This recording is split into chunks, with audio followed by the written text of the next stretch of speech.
नमस्कार, मी नेहा। आज आमच्याकडे तिरंगा स्टाईल इडली चटणीचा बेट आहे। तर मी सांबारसुद्धा आज बनवणार आहे। तर ते सांगते मी तुम्हाला कशा प्रकारे मी करणार आहे सर्व।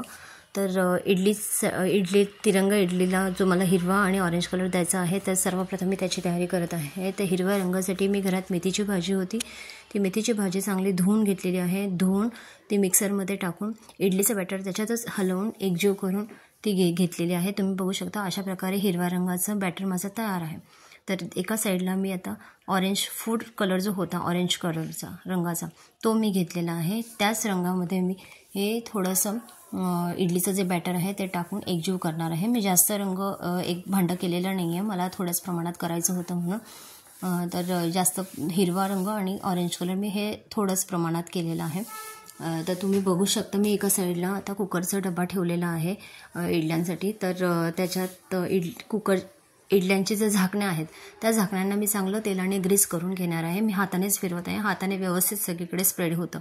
तर आपल्याला हव्या तशा डिझाईनमध्ये तुम्ही इडलीला डिझाईन देऊ शकता। तर मी सर्वप्रथम माझ्या मनाप्रमाणे डिझाईन बनवलेली आहे। त्यानंतर आता मी तिरंगा स्टाईल इडलीची डिझाईन बनवत आहे।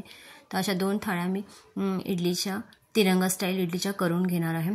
आणि इडली झाल्यानंतर 10 मिनिटांसाठी हे मी मिश्रण वाफवून घेणार आहे इडली। तर 10 मिनिटांनी जेव्हा आपण मिक्सर काढतो तर थोडंसं गार होऊ द्यायचं ते मिश्रण, जेणेकरून इडल्या तुटत नाहीत। जेव्हा तुम्ही गरम असताना काढता तेव्हा लगेच तुटायला सुरुवात होते।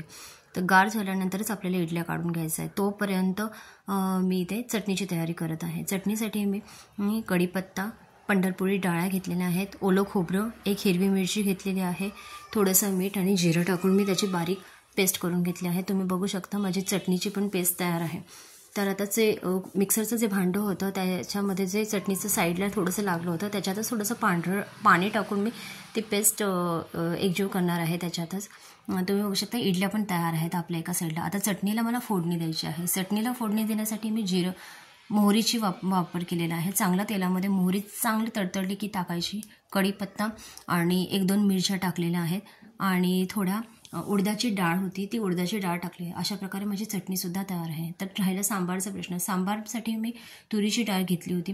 तुरीच्या डाळीमध्येच मी 1 टोमॅटो बारीक चिरून टाकला होता आणि तुरीची डाळ शिजवून घेतली होती कुकरला। तर आता मी तेलाची फोडणी देऊन त्याच्यात थोडासा लसूण टाकून मी सांबार मसाला 2 चमचे टाकलेला आहे, 1 चमचा लाल तिखट टाकला आहे आणि चिंच गुळाचा कोळ पण टाकला आहे। अशा प्रकारे सगळं मिश्रण माझं तयार आहे। मी भाज्यांमध्ये सांबारसाठी मी बटाटा वापरलेला आहे। तुम्ही शेवगा असेल, दुधी भोपळा असेल तुम्ही वापरू शकता। माझ्याकडे मी बटाट्याचाच फक्त वापर केलेला आहे। तर अशा प्रकारे माझ्या इडली, चटणी आणि सांबार हे सर्व तयार आहे। तुम्ही बघू शकता। आता मी त्या इडल्या काढून झाल्यानंतर मी दुसऱ्या इडलीचा एक घाणा लावत आहे। तर अशा प्रकारे सांबार चांगलं तयार आहे। तर सांबार आता मी सर्विंगसाठी लावत आहे। तर आपण गार्निशिंगसाठी मी वरनं शेव टाकलेली आहे। तुम्ही बघू शकता खूप छान आणि टेस्टी झालेली आहे इडली। तुम्ही अशा प्रकारे एकदा करून बघा आणि मला सांगा कशी वाटली तुम्हाला माझी रेसिपी। Thank you so much. आणि माझ्या व्हिडिओला शेअर करा, लाईक करा आणि सबस्क्राईब करा।